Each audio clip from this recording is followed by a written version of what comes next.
you hearing us?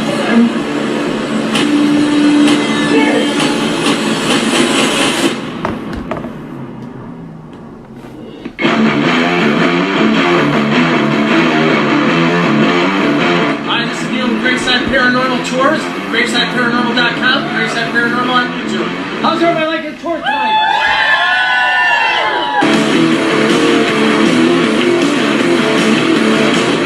Adam, are you here? Talk to us.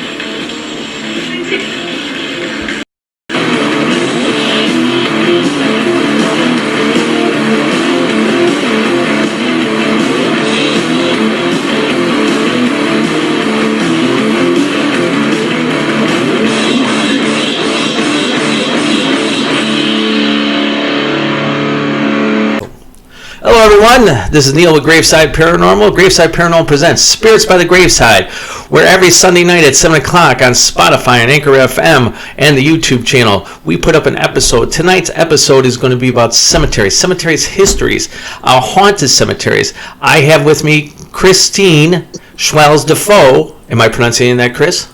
No, it's Schweihs. Schweihs. I always mess that up, and I do apologize. I know I do.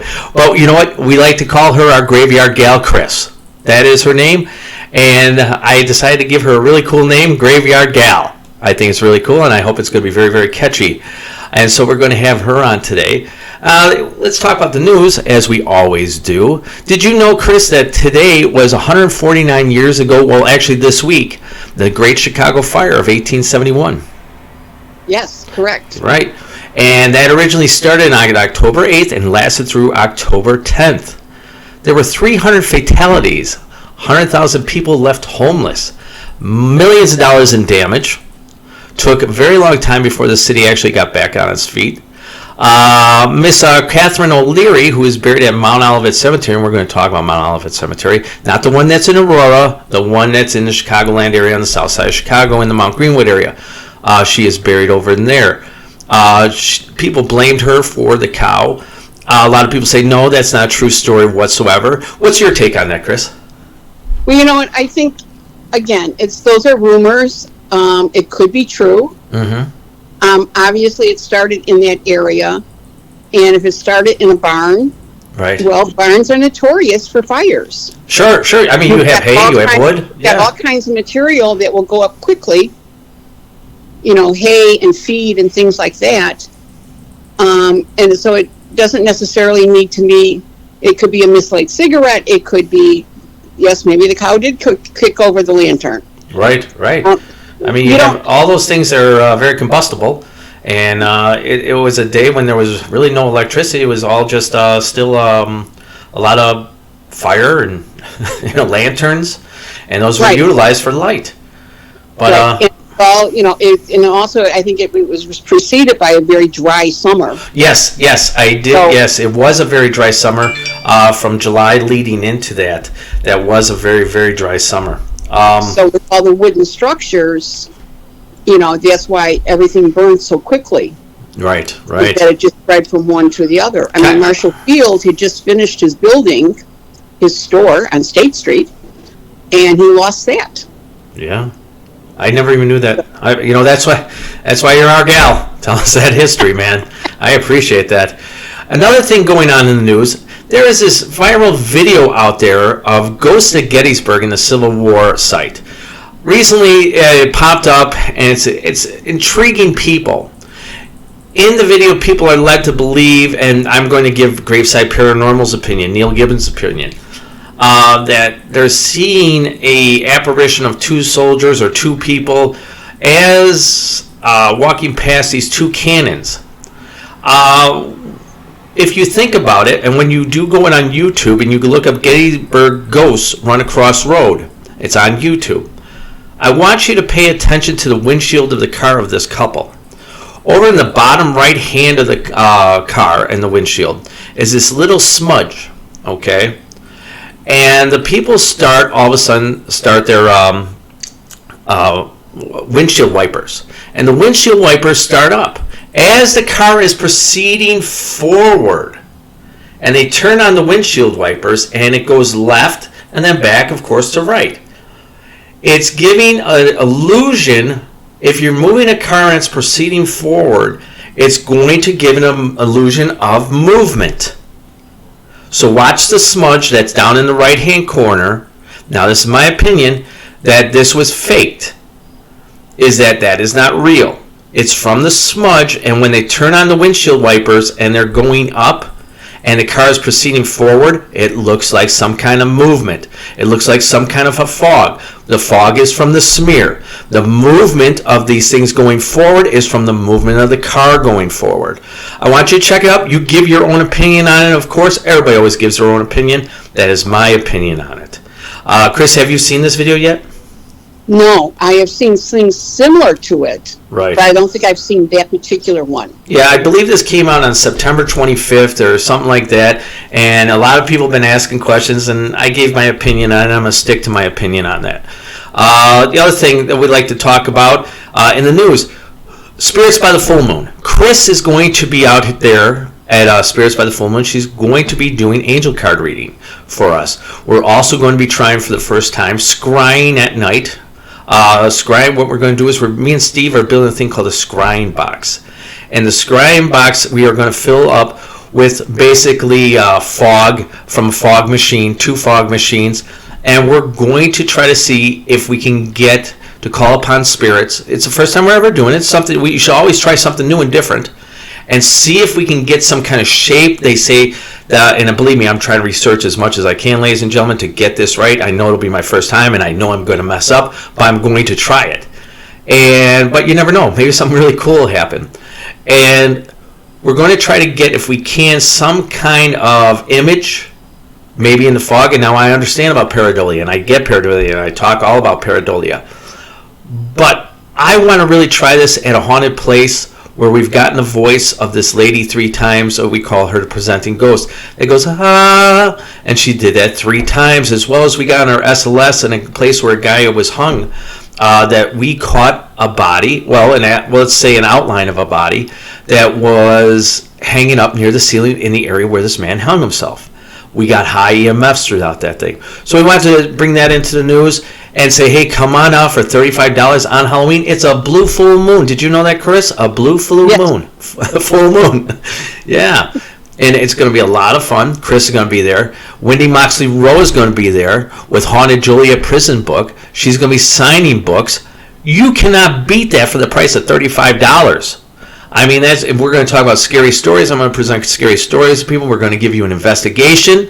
We're going to give you guys some equipment. We're going to have some dead time. And we're going to have some darn fun. But until then, I hope that everybody will now go ahead and grab your favorite drink. Tonight, I'm drinking actually kombucha. Have you ever had kombucha, Chris? No. Kombucha is non-alcoholic, but it's a tea, and this one is ginger. And I'm going to be drinking it. Supposedly, it's supposed to help with bacteria inside your body and stuff like that. We're getting closer to the months of close to flu season. I want to try to be as healthy as possible. So tonight, I am drinking a bottle of kombucha. I hope everybody tries something this. It's not the greatest tasting thing, but it's supposed to work very, very well. And so I say salute to everybody, and take your favorite drink. I'm going to take my favorite sip, because this is Spirits by the Graveside. And actually, that one's not bad. Ginger is not bad. Now, a message from Graveside Paranormal.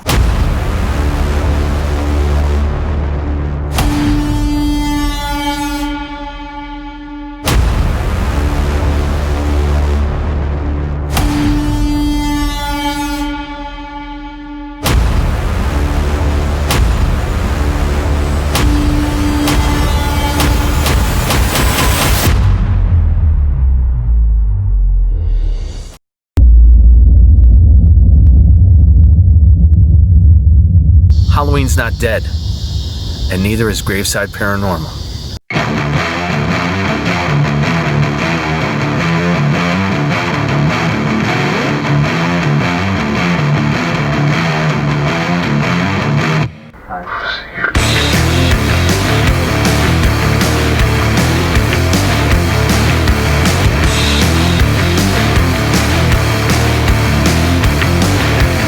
Come on out to the Forge on October 31st for Spirits by the Full Moon. for Halloween costume investigation at the Forge. 8 p.m. Halloween night. Oh, it's a full moon, ladies and gentlemen.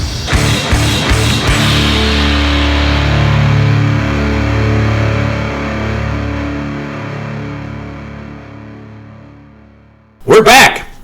Cemeteries. Ladies and gentlemen, death is inevitable. When you think of cemeteries, you think of old tombstones, very old trees, and a place of mourning for the ones that you love. Chris, I'd like to introduce Chris to we call her our graveyard girl, Chris, to Spirits by the Graveside. Welcome, Chris. How are you today? I'm fine. How are you? I'm doing great. I can't complain, at least not yet. So, that's good. How did you get into the interest of cemeteries? Well, I've always been kind of fascinated by them, and then, probably, it could be almost 30 years ago, I was talking to a friend and said that, I would like to visit cemeteries, and that person said, oh, I do, and so I went along, and for several years, we traveled together, going to different cemeteries. Okay. And then that person got a different job in a different area, and I met another friend who said she was interested, and so we were doing it. Up until about 10 years ago, we would spend most of the summer in cemeteries. And but I've always been kind of interested. It's it's interesting as you learn the history. You can see how we have developed the modern technology, the modern science. Right. You'd go to one of the older cemeteries, and there would be a plot there, a family plot, and they may have several children who've died, maybe all under the age of 2. Okay. Yeah, those are the sad ones, man. I'll tell you that. Right, those are. Those are very sad. And then we have found some interesting ones where it was a family plot, and it was like the husband and the wife and the children, but then off to the side, kind of like parallel to the main family marker, there was another woman buried there. Okay. By a different name. And it was. Let me just. Go ahead. I'm sorry. So we just figured maybe she was the mistress. We kind of make up our own stories. I was just drinking when you said that, and I said, "Oh my God, I hope I don't spit that out." Hey, it was the mistress, or the mother-in-law. Well, that could be too. The name didn't match with any of the other names, so sure, yeah. But there's just so much. There's so much there, and then to know the difference between a graveyard, a churchyard, and a cemetery. Right, and you know what? Let's talk about that. This is so very important, ladies and gentlemen. Let us get into it. What is the difference between a graveyard and a cemetery, Chris? Well, a graveyard is usually a small plot. It could contain several 100 people or more. But it's usually on the outside of a small town, and they buried the people probably at the edge of the town, not far enough away that they weren't right there, but not too far that they couldn't go visit the grave. Okay. And that was usually in a place. You'll find them mostly, I think, out west. Okay. In the Midwest here, you'll find more churchyards, because people who came here who had a religion belonged to a church, and the churches were built in an area where they could have what they call a churchyard, which is the graves that are around the building. Like Aux Sable Cemetery. Right. Now, one of the ones that was St. Johannes up in that was part of that was deconstructed for O'Hare's new runways. Okay. That was originally a churchyard. And then it was transformed into a cemetery, you're saying? No, that was always a church. Yeah, it was it became a graveyard because the church moved. Oh, okay. It was kind of like there were two there were two. There was that churchyard was there, and then just before it, there was another little graveyard. And the churchyards were mostly the people who belonged to that church. So St. Johannes was basically, they were all the Lutheran people. This other one, this Rest Haven, that was an ecumenical place. Again, that was a graveyard. It was small. It was where people buried people. A real cemetery did not exist in the United States before 1831. Okay, 1831. And the very first cemetery was Mount Auburn in Cambridge, Massachusetts. Okay. That was the first planned park-like setting cemetery. Yeah, you know what? I liked it, and I'd love to bring up a point about this. In the beginning, when I started talking about this, of old tombstones, that's how people see it, and very old trees and a place for mourning. Let's go back into our time machine. It was actually, cemeteries and graveyards were originally a place where people frolicked through. They had picnics. They had a lot of flowers, and there was a lot of beauty there. And people just went there not only to talk to their family members, but to celebrate the lives that they had. Am I right on that? Correct. All right.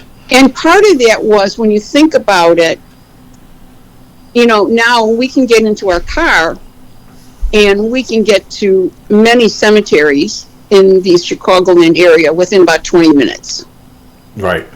You're right. 20 minutes to a half hour, you can hit quite a few cemeteries. Right. You really can. And you know what? You could just go up and down 111th.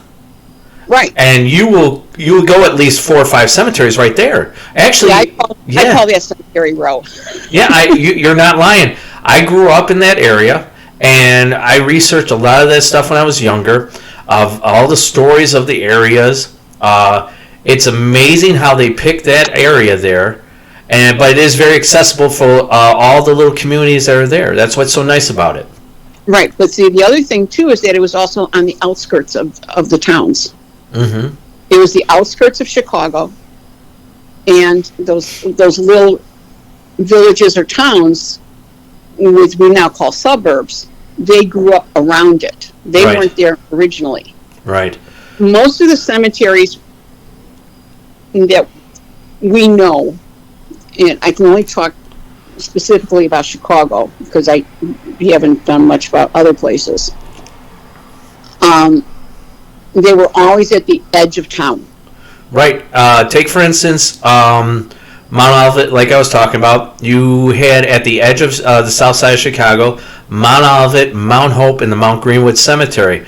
And they're all right across from each other. And like you said, that's on the edge before you get into a Marionette Park and going into like Oak Lawn. The Oak Lawn area, I believe. Yeah. So, I mean, the thing is that because of that, they were always towards they always put them on the outside. Mm-hmm. Very seldom do you, every once in a while, and I know there are a couple of cities, one is Pittsburgh, mm-hmm. still has a churchyard in the downtown area. Mm-hmm. And I have seen that one, and I have visited that one. Right. How was it a very large place? No, it was very tiny. Oh, really? Wow. Huh. But it was, because it's right there in the middle of the downtown. The church is there, and then like their front yard is all burials. And then we weren't able to go in, but I guess there are some burials under the church too. Really? So, like almost like catacombs. That was in what country is that? What is that? Greece? Is that Greece? That well, Italy has quite a few. Italy, yes. Rome is kind of like the major one, but France has also got some catacombs. Right, and I've seen some video of people going down those catacombs, and I think there's probably more than one story of people getting lost in there and being found like days and days later because they get, you got to remember there's sewage that's down there. And so you're going to probably get a little disoriented. I've never been down there, and one day, sure, when I can get down there and get some time to do something, sure, I'd try to do it. But, I'd want definitely a tour guide to show me, because I would hate to get lost down there. Because actually, they have said that there's some things down there that are really freaky, and that's something for another show. But I wouldn't want to do that. Go underneath. Oh dear Lord. I don't know. I'm a little claustrophobic, so I could tolerate that for a very short time. Yeah, my little fat butt going down there and those little being claustrophobic a little bit myself. I'd probably freak out a little bit. Now let me ask you a question. Wasn't the word cemeteries, or what they originally called it, was maybe a sleep chamber? It came from the ancient Greeks. Am I right? I believe so. Yeah. I was doing some stuff, and I was looking up some stuff, and I just wanted to double check with you. We talked about what's the difference between a graveyard and a cemetery. What are the environmental hazards? And I know we talked about this before when we were talking about the city of Chicago cemetery back in the day. What are the environmental hazards that happen with some of these cemeteries? Well, especially with the older cemeteries, it's not so much with the newer ones because most people are buried with a concrete vault. Mm-hmm. But with the older cemeteries, they were buried most likely in some kind of wooden box, wooden coffin. Well, obviously, the coffin breaks down. Right. And the body is not embalmed. Mm-hmm. So you have the natural decomposition. Thank you. You're welcome. Happening. And so you had those fluids that leaking out. Right. The other thing too is that now here in Chicago, what is Lincoln Park, which is probably pretty much the center of the city. Right. Just a little bit north. That was the city cemetery. And what was happening was it was right next to the lake. Mm-hmm. So you had all of that runoff going into the lake. Besides the fact that you would have the lake coming in and approaching the graves and lifting the caskets up out of the ground. Yeah. I remember we were talking about that one time, and that's incredible. Imagine jogging along or walking around with your kids, and all of a sudden, boom, body just pops out. That's crazy. So it was those kinds of things because we say 6 feet deep. Well, not everybody was buried 6 feet deep. No. So it depended. Lots of depended on the weather and how much. And if the place is wet, well, obviously the wood would rot quicker. Okay. The body would decompose quicker, and those kinds of things will happen. So, and they also really were not marked well. I mean, they didn't keep good records like the cemeteries do today. Mm-hmm. There are a lot of there's a lot of unmarked graves. They did not have the technology that we have where, like, let's say I went to Holy Sepulchre Cemetery and I went to a kiosk, I type in, and I'm able to find that person that I need to find very quickly. Back in the day, you had to really try to figure it out kind of on your own, am I right? Well, you could go to the office if you went there during the daytime, and they would be able to tell you. Okay. They would be able to look it up. But again, it's that record keeping. Mm-hmm. They didn't keep good records. So then they decided that there really was becoming, and I think it was part of the diphtheria, was one of the diseases that they felt that could be passed on from decomposition and stuff like that. Well, some of that comes from a thing called Casper's Law. It's a basic guide to the effect of environment and decomposition. A body exposed to air decomposes 2 times as fast as a body placed in water. And a body placed in the earth actually decomposes 8 times faster. I found that out, so had to share. Interesting. Yeah. I thought it was kind of interesting, too.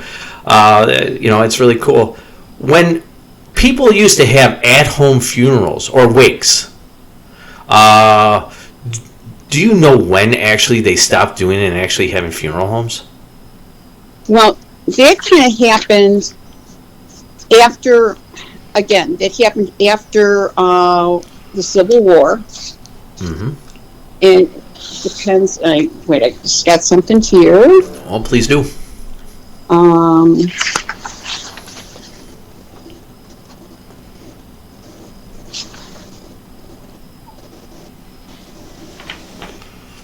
Because it started in the Civil War, and I do know that basically was for transportation. Am I right? So that the bodies.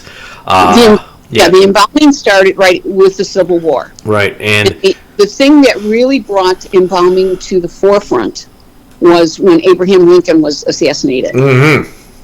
Because his body was embalmed. Okay. And they were able to transport it with multiple stops between Washington, D.C. and Springfield, Illinois. And they were doing that on a train, am I right? Correct. Right. Yeah, they were, and like every place they went to, they basically glamored him up or shot him up with whatever they were giving him, the embalming fluid, to try to make him as good as possible. I'm going to tell you, there had been such a stench every time they had to do that. That had to been horrible, you know? Oh, right. My God. So, go ahead. But by 1890, that's when they really started to have funeral homes where people would provide the full service. Right.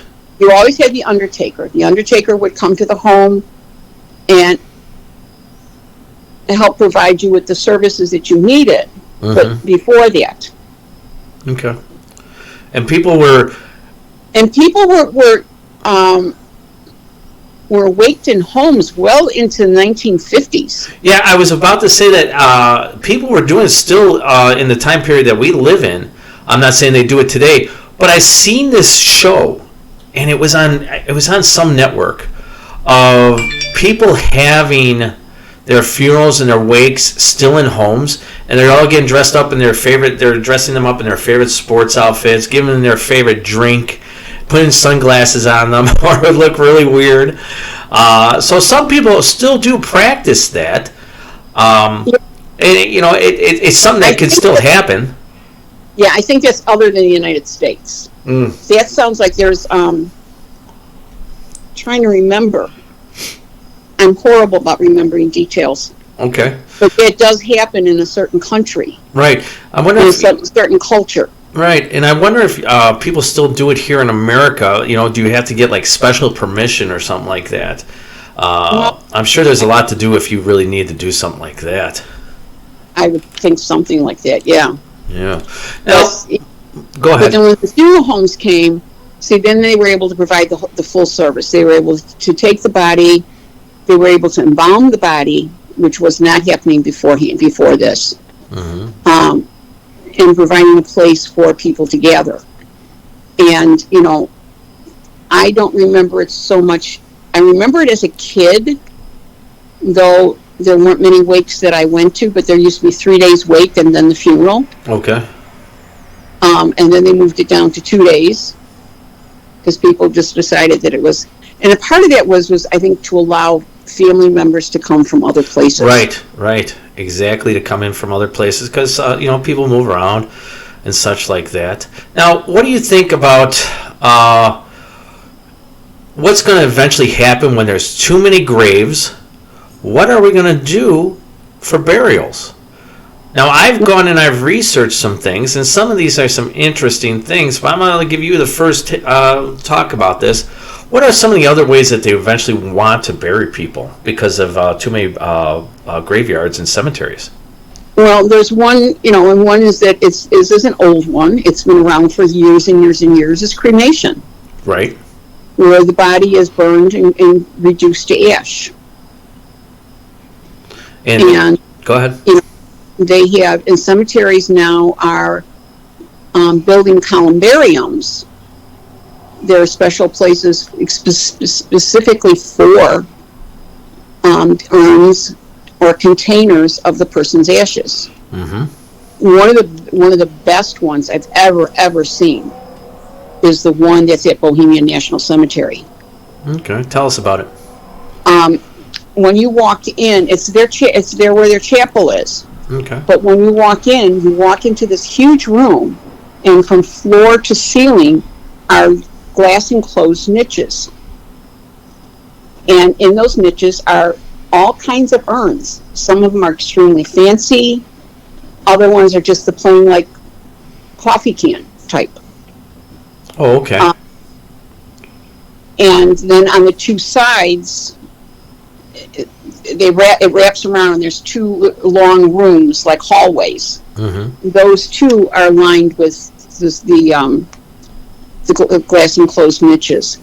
And some of those, I mean, they're decorated for, people come and decorate them for the season, just like you would a grave. Yes. There might be a picture of the person or persons there. It's just amazing. Right. Now, I think you have to get permission to go in there. It used to be open all the time, but I have a feeling that because of the way it's set up, there's some like nooks and crannies that they may have had either people hiding in there, or maybe even like the homeless coming in and trying to spend the night there. Yeah, there have been, yes. I have heard of things like that where people have broken into what is the word? Mausoleums, and they've gone to sleep inside those, and they've disturbed things.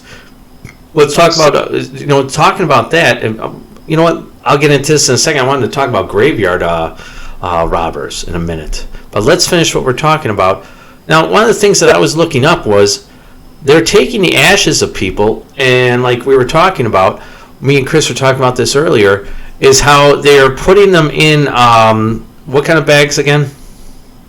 They're like a burlap bag. Yeah. And it's something that it's a material that'll decompose very quickly. Sure. And you bury it in the ground with a tree, and it's supposed to help give like energy to the tree, a lot of elements to the tree to help it grow strong. Am I correct? Correct. And another thing that I saw was that they're starting to take people's ashes, and I don't know how they're getting away with this, but they want to shoot them up into space, and people are doing this ahead of time before they die, and they're paying an arm and a leg to be shot up into space for your ashes. For me, that's sure, it sounds cool, but I'm not going to spend an arm and a leg when I can give it to my kids. Right. I'm not going to do it. It doesn't make any sense. The other thing too is that there's a big movement towards what they call green burials, where the body is not embalmed, and they're just wrapped in a shroud. And there's a place in, I think, the state of Washington. Okay. Where a lot of them are happening. Okay. It's like you're like buried in the forest. I believe that's. Go ahead. Your body can decompose and fertilize the earth. Right. I think that actually comes from Muslim beliefs, because they usually get buried in some kind of a shroud. Now, I don't think that they go out into the forest and get laid out in there, but I think that originally started with the shrouds was from Muslims, actually. It could be, because but Muslims are buried in a regular cemetery. In fact, there's a cemetery off of First Avenue between 31st and 22nd Street. Okay. And I can't remember the name of it, but they've got a whole section there that's called the Muslim section. It's sponsored by one of the, I'm sure it's like one of the temples. Yeah. Now, what would you say is, for you, the nicest cemetery you've ever been to? Because you said you like to go around. Well, here, let me make it a better question. Now, you've gone around the United States, and you've gone to different cemeteries. Am I correct on this? Yeah, but mostly Chicagoland area. Do you like the Chicagoland area better than some of the other areas that you've gone to? I can't really say, because I haven't been that far, and I haven't visited that many out of state. Right. Now, back in the 1800s, because if you go to St. James Cemetery, okay, some of these older cemeteries, like St. James was built in 1833. It wasn't built in 1833, but eventually got known in 1833 as a graveyard. Now, those older ones, a lot of people don't realize, but if the Gibbons family is out there, you will actually have a border it's a stone border that surrounds the gravestones of the family members. Am I correct on that? Yes, that was very common. That was to kind of like to mark off your area. Right. Another thing is that some people would put up fences. Yeah. Yes, they would. And so you'll see mostly wrought iron fencing. Do you know? I'm sorry. Go ahead. I'm sorry. A grave plot. Right. You know, there's actually a story of vampires. Do you know back in the day in Transylvania, they actually used to build those iron things because they believed, because that's where all the the dead came back to life and all the stories actually really started from, and they actually used to build those iron rod little graveyards, like a little cage. Right, that was a cage that went over the individual grave. Right. I'm saying a fence, like you would have in front of your house. Oh, okay, all right. You know, instead of the concrete curbing, they would put up a fence around it. Yeah, I would think, Graceland and Rose Hill are in Bohemian National are probably my 3 favorite cemeteries to go to. Yeah, that Graceland is very nice. That's a very nice cemetery. There's so much history there. There's so much diversity. It's just amazing, in terms of the different people that are buried there. I mean, all the mover and shakers of the early Chicago are there, almost all of them. Now, let me ask you another question about cemeteries. When it's time for like an older cemetery and people come in there because they want to get real estate and the bodies are taken from those graves and they are taken to another area, is that as commonplace today as it was back in the day? No, I don't think so. No? The last time I heard of that really happening was with when they moved St. Johannes Cemetery from O'Hare. Okay.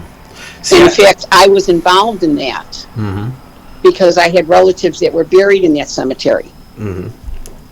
And they did, the city of Chicago did an ancestor search, and it turned out that I was the one to be in charge of where the bodies would go. Really? Yes. Wow. These were like, let's see.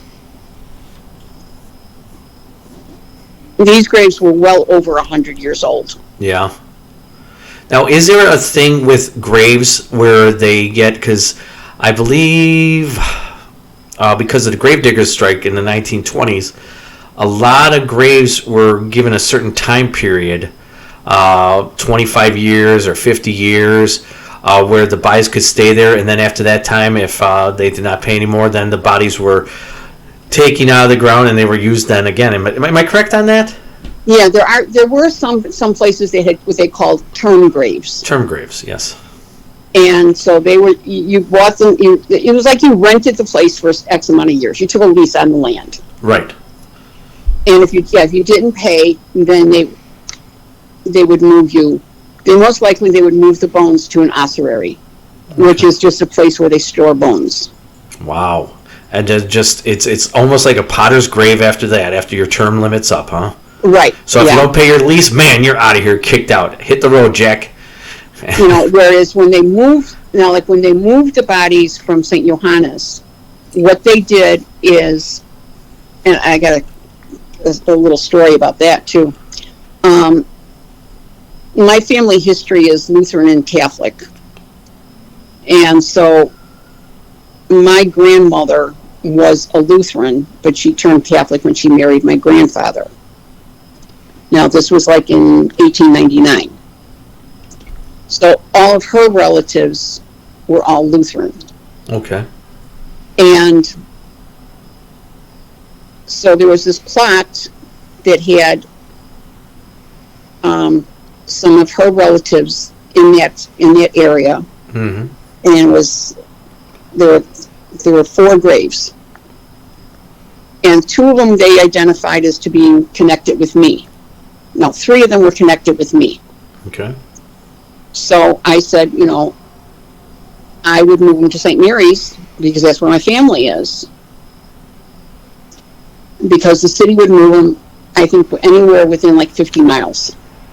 Okay.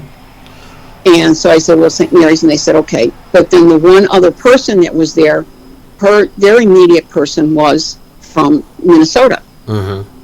So they contacted this person, and they said that we're going to move the graves and move them to St. Mary's, which was a Catholic cemetery. Well, the family went up in arms. Because how dare you bury a Catholic, a Lutheran in a Catholic cemetery? Wow. So, and there was no way of determining exactly which grave was which person.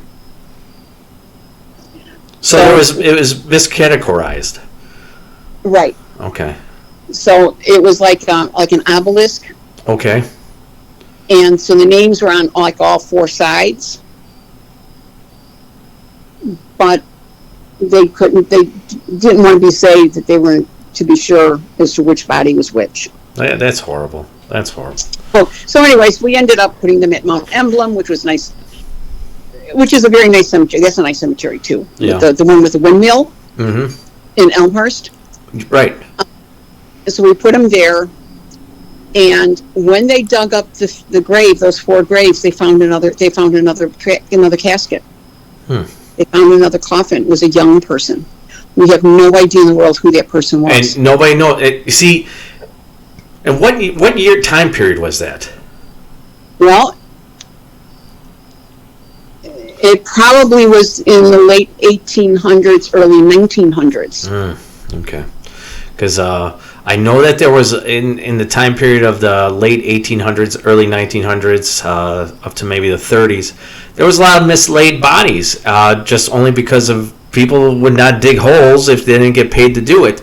And that sounds very correct. I mean, it's not that it makes sense. It was part of the sense of the day.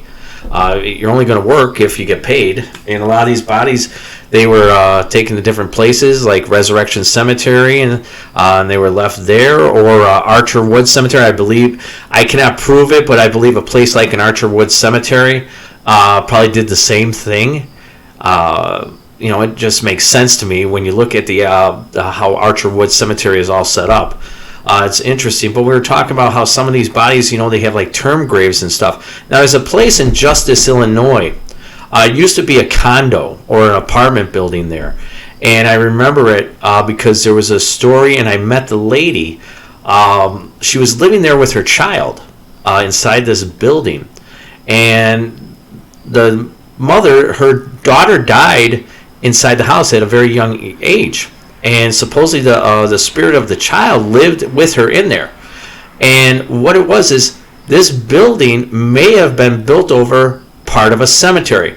Now, it's in Justice, Illinois. Now, you know where St. Bethania is, and you know exactly where Resurrection is, right? Yeah. Well, across the street from that funeral home, which is now a Dunkin' Donuts and some other little shopping area,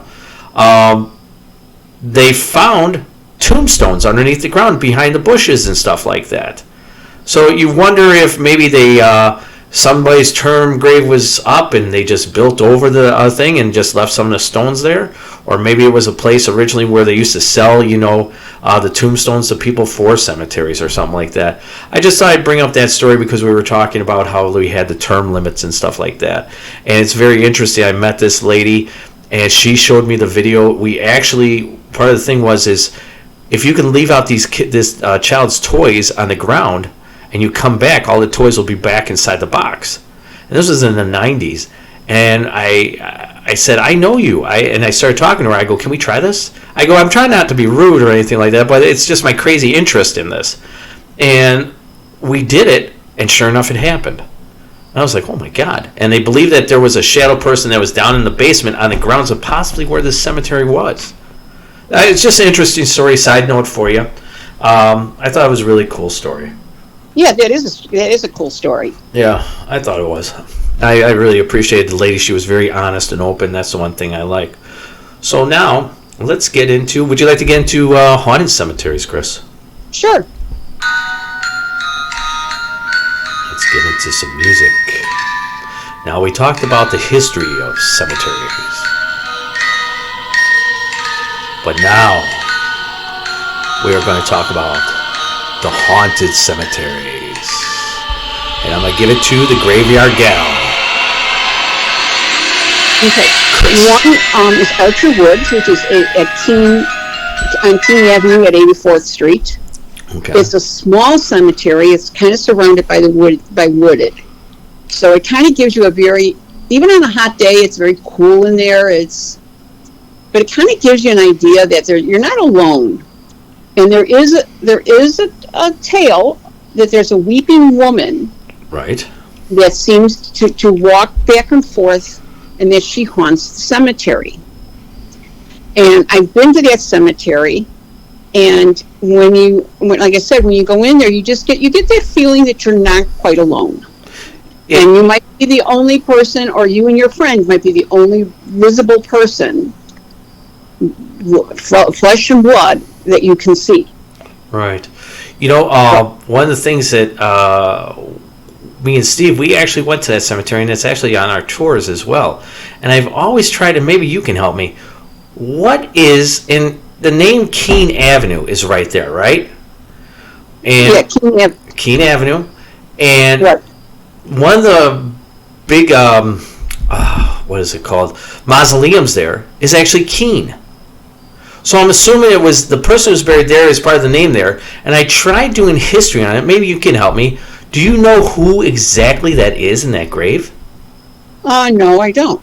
And either do I. I cannot find any history on that whatsoever. And I would love somebody to send it to me. I've researched this, and nobody's been able to tell me. And I'm sure there's always someone smarter than me who can help me with that.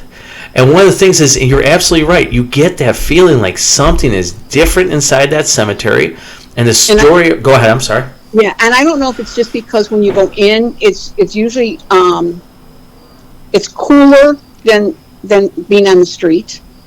It's shaded, so you're kind of like in the shade. Mm-hmm. Yeah, I'm not sure what the environmental factors are that play into it, mm-hmm. if there are any. But yeah, you just get that kind of creepy feeling. Yeah, and it's not a scary feeling. Okay. It's just creepy. Okay, just creepy. Not scary, but creepy. One of the things is about the young lady that they do hear at the gate that of her weeping could be two things, and a lot of people talk about it. It's either she has a lost love or lost a child. And they do have a story that they kind of put together from Resurrection Cemetery to Archer Woods Cemetery, of where a glowing casket comes by and then starts going to St. James Sag. And they say inside there it looks like a glowing casket, possibly a child. So then you start to try to put two and two together of an occasion whenever you hear a weeping woman in the paranormal world, it's either two things. Either the loss of a loved one as a husband or a boyfriend, or the loss of a child. So that's right. One of the other interesting stories, that connection between the Archer Woods Cemetery and Resurrection Cemetery. What would be the next one you'd like to talk about? Calvary Cemetery up in Evanston. Okay. Now that's a Catholic cemetery, and some of the bodies from the city cemetery, Lincoln Park, mm-hmm. were moved up there. So it's a very old cemetery. They've got some very interesting graves up there. And there is a haunting it's right near the lake. So there's a story about a World War II aviator that went down. Okay. And that he crosses, you see him crossing, coming from the lakeside, mm-hmm. crossing Sheridan Road to go into the cemetery. Now he was seen, I guess, quite often up until the 60s. And since then, I have not been able to find anybody reporting that they saw him. You haven't come across anyone, but that is the story, the legendary story of the place. Correct. Wow. Huh. Is there any other stories of that one? Not that I know of, but there is one grave that's kind of mysterious. It's got the curbs. It's 4 curbs. Okay. Makes a nice rectangle, and each on each corner there's a paw print. What? Really? But there's no name. And we've always kind of wondered just who was buried there. Huh. You know, now I'm thinking about that. I thought I heard a story about that, something about a bear. I'd have to really research that one again. But I think I remember hearing that. Being buried in a Catholic cemetery. Interesting. Not that, All right. They were pretty strict. I mean, even if you were married to a Lutheran or a Protestant, the Protestant couldn't be buried next to you. That's so crazy. The Catholic Church has really crazy rules. Oh yeah, but and not to get on the soapbox of how it is now, it seems like they've really, really diminished from their way of thinking on a lot of things, and I'm not gonna. That's once again for another show. But we're going to come right back after these messages. Another message from Graveside Paranormal. This is Neal with Graveside Paranormal and Spirits by the Graveside. Every Sunday night at 7 o'clock, we will be on Anchor FM, Spotify, as well as YouTube channel of the episodes that we do. We also do investigative tours throughout the Chicagoland area through Graveside Paranormal Investigative Tours. And also we do investigate the paranormal. So if you have a problem or anything like that, we are more than happy to help. Our number is 708-227-7747. Once again, 708-227-7747. Boo. All right, we're back with the Graveyard Gal, Chris. We are still talking about haunted cemeteries. So I'm going to talk about now, Chris, if it's okay. I want to talk about the Aux Sable Cemetery in Minooka, Illinois. Now, in the one in Minooka, Illinois, me and the Graveside Paranormal team, we went out there. There's a story of a young girl who supposedly... when the cars come in there, and by the way, you have to come in through this bridge. It's really, really weird place. It looks like something out of a movie. Entering in Aux Sable Cemetery, you have to go over this bridge. And then you go into the cemetery. And I have to tell you, it was so cool. You have everything there that is perfect for haunting. You have streams of water. You have limestone. There is no, and I checked the whole area, there were no cell towers around there. We were getting high EMF readings in this place. Now, once again, back to the little girl. Supposedly, people see a little girl inside the cemetery walking around, and supposedly, when cars pull up in there, she messes with the electric inside the car. Your windows go up, or your keys, or your locks in your car lock. So make sure, ladies and gentlemen, if you do go out there, carry your keys with you. Do not leave your keys inside there. People believe there's also a portal inside there. Now, I have not seen a portal, but we have some kind of evidence of very high EMF readings. So there could be a possibility of what people are saying. Nothing has been proven. When we go around in, like I said again, there's no electricity. This is like right out into the woods. If like you were going hunting or something. And there is no cell towers. There is no electricity. There is no wires or anything like that. How am I getting all these high EMF readings? Could there be ley lines underneath the grounds that are causing these environmental things that cause our EMF detectors to go off? I don't know. It's a very interesting place, and it's called Aux Sable Cemetery in Minooka, Illinois. And I recommend people to go out there. Be very, very careful. I guess there are people who are not very happy when people go out there, so we try to be very respectful. Make sure if someone does tell you to leave, make sure that you do leave. Kylie also saw a young man who disappeared behind a tree. And I was like, really? And Kylie's kind of a sensitive. And so her and I believe Michelle also said that she thought she saw something or heard something, and we got a lot of good evidence of some of the names off of our Anahata box, which was really, really cool. So I recommend Aux Sable. Now, you wanted to talk about Wonder Cemetery, am I correct? Right. Wonder Cemetery is a small cemetery. It's right across the street from Graceland. Okay. And this I can attest to because this I have... If I search, I have a photograph of it. We saw an apparition of a man, like sitting in, like an overstuffed armchair. Okay. And we just had this, when we went into the area, there's actually two cemeteries right there. There's Jewish Waldheim and there's Wonder. Okay. And so we went into Wonder. Again, it's small, so you go in, and we got out of the car, and I was taking some pictures, and I just had this feeling of, let's get out of here. And I didn't say, this was when my friend and I were first starting to go together, so I didn't say anything because I didn't want to sound like I was the spook. Okay. And then I thought, and I was thinking, you know what, we had just spent hours over at Graceland. We went and got something to eat, and then we went over there. So I just thought, well, maybe you're just bored with this, you know. Okay. We get to the back of the we drive around to the back of the cemetery.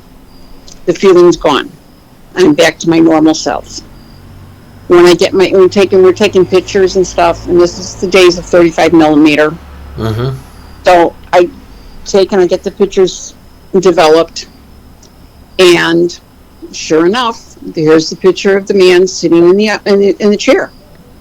Really? And I showed it to her, and she said, and I said, you know, I don't know. And then I was trying to remember, because at that time I smoked. Did I have a cigarette in my hand? Could it be smoke? You know, you're trying to debunk the whole thing. Right. And she said, no, you didn't have a cigarette. She said, not at that time. So she said, you know what, let me take it home and let me blow it up, and maybe we can determine it a little bit better. Because she had a little dark room in her home. Mm-hmm. And at that time she had several cats. Well, and the one was her buddy, so he followed her around all the time. And so he goes in the dark room with her. She starts to blow it up. She said the hair on the back of her neck stood up. Really? And the cat took off. Wow. Now, do you still have this photo? I think I do. I would have to search for it. Oh, please, because I definitely want to put it up on this episode on our YouTube one. If you could find that and get it to me before we were able to get this up on Sunday, that would be great. Okay, I'll look for it. Yeah, that would be fantastic. Now, back to what you were saying. When you got this overwhelming feeling upon you, did you feel like someone else? Or the feeling of someone else? I just had the feeling that it was just an uneasy feeling. Okay. And I've had it several other times in different cemeteries. Okay.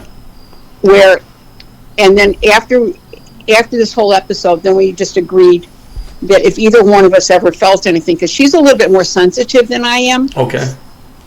If either one of us got a feeling, that we would just mention it to the other one and decide what to do then. Okay.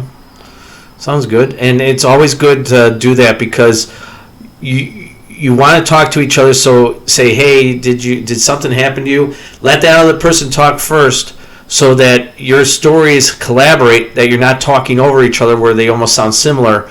You want everybody to be on the same page, so that if your stories are exactly right, then, and also have that third party. Maybe have that third party to tell the story to the one person, and then the other person tells it to that person again. And if your things sound very similar, then you have something there.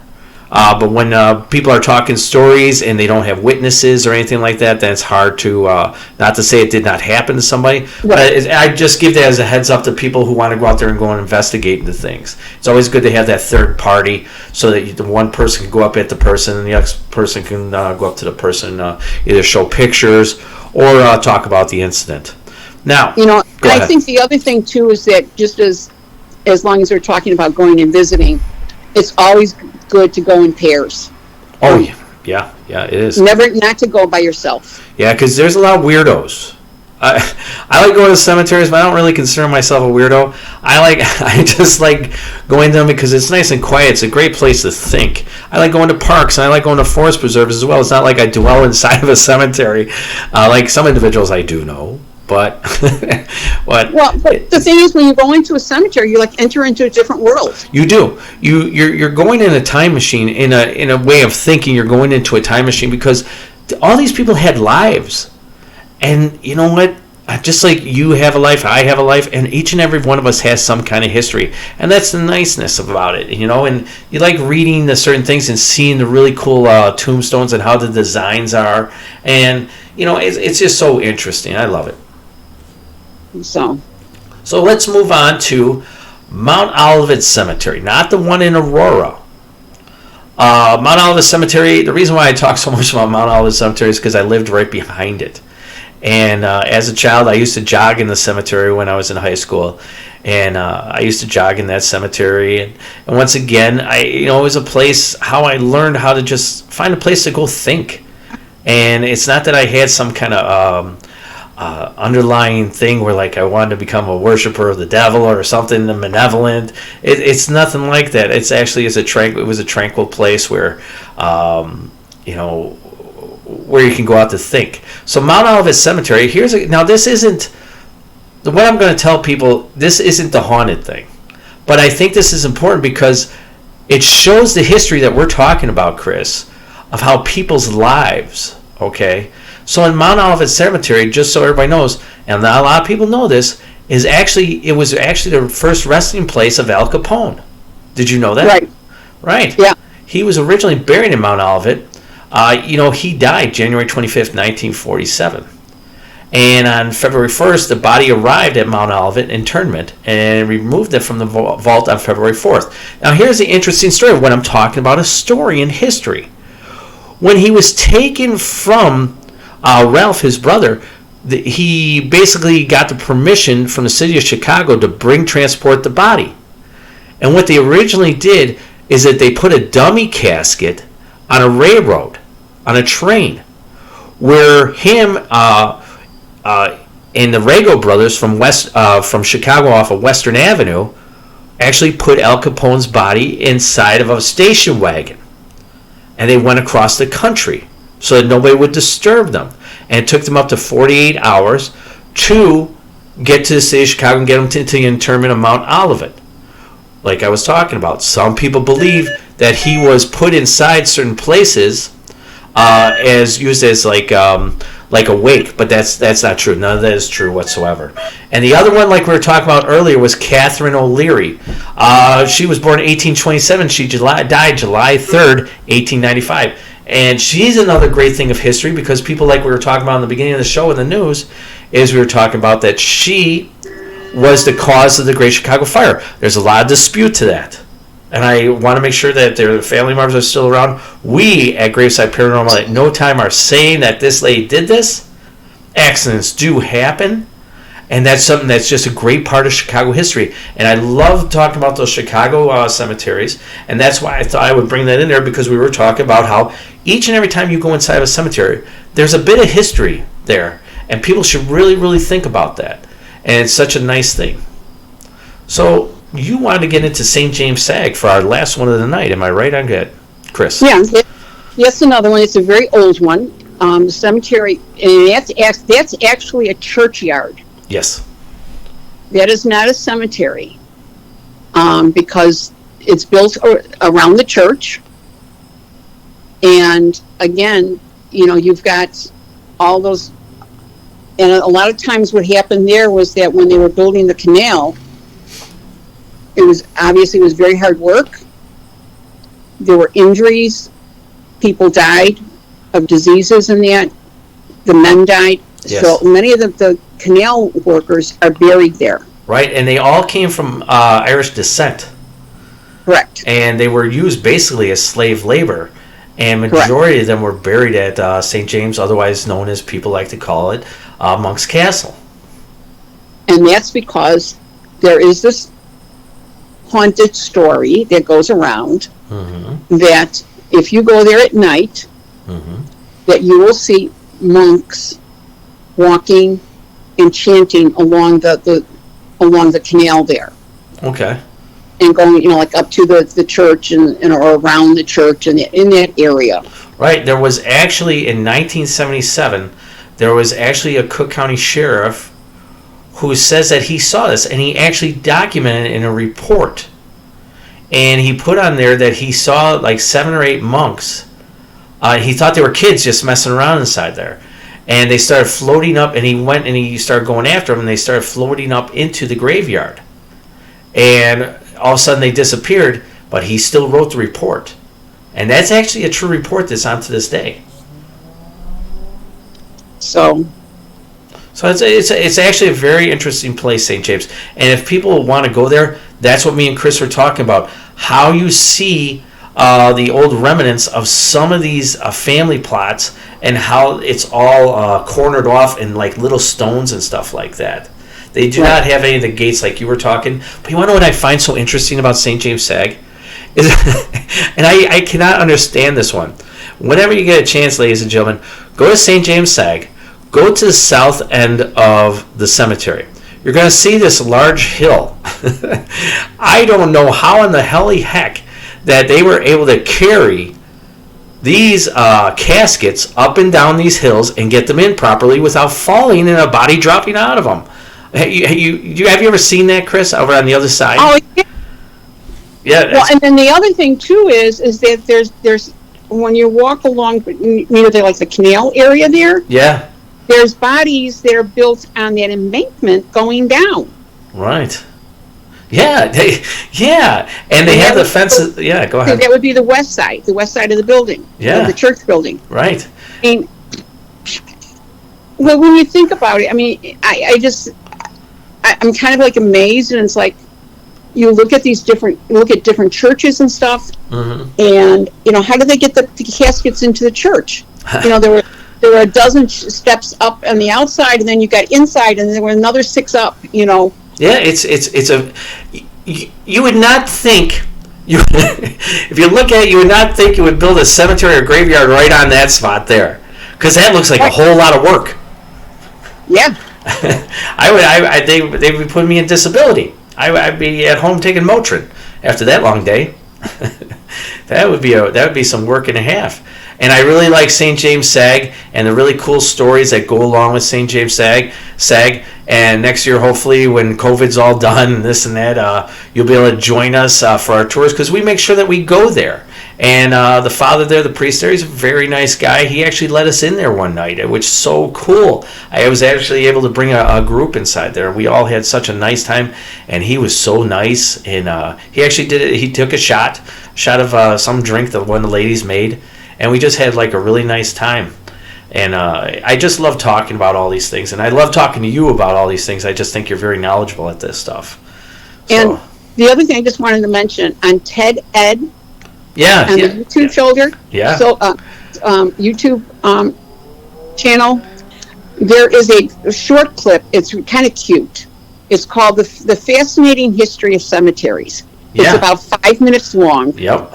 And it's absolutely adorable. Yep. I remember, who put that out first was Mahala. Oh, okay. I remember she put that out there, and I said, I got to steal this. This is cool. And because she was the first one to put out there, I started watching this. I said, this is, and for our listeners, go to TED Ed TV. I'm going to tell you something. Some of the research that I do is from TED Ed, and I'm not going to lie about it. But still research nonetheless. And you listen to these guys, they put such a good format together of cartoons. And I love a good cartoon.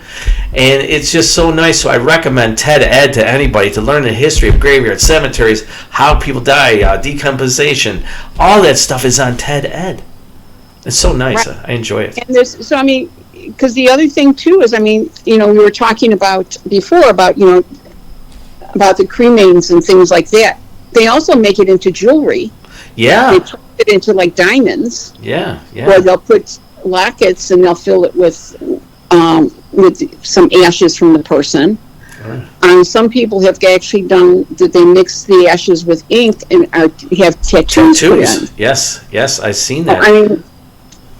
I don't know that I would go that far, but the thing is that to each their own. Right. Everyone's got to be comfortable with what they're doing. All right. And everyone's got to be happy with what their decisions are. Right. Now, I want to thank our graveyard gal, Chris, for coming on tonight. Thank you very much, Chris. I do appreciate it. Once again, this is going to be out on Sunday, the 11th at 7 p.m.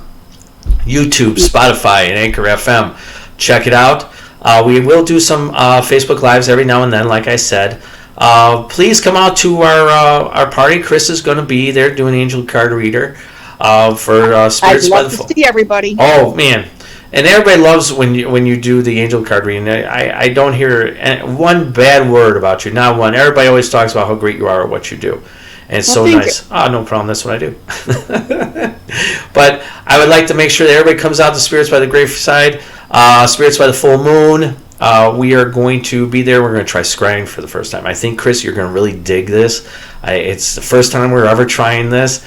I did a lot of research on this, and I still have to do more research on this. So I thank everybody, and I thank Chris for coming on tonight. And like always, ladies and gentlemen, but one last thing. Next week, next Sunday, I got a Bigfoot guy. We're going to be talking about Bigfoot. It's going to be our first show on Bigfoot. And this guy is really cool. We really get along, me and this guy. We're going to talk about Bigfoot. He's going to talk about some of the things that he's seen and heard. And I think I'm very excited about this show. And once again, I thank you, Chris, for coming on, our Graveyard Gal. And you are most welcome. Thank you very much. Always glad to come on with you. Oh, yeah. We're going to be doing this for a long time. And as always, ladies and gentlemen, boo.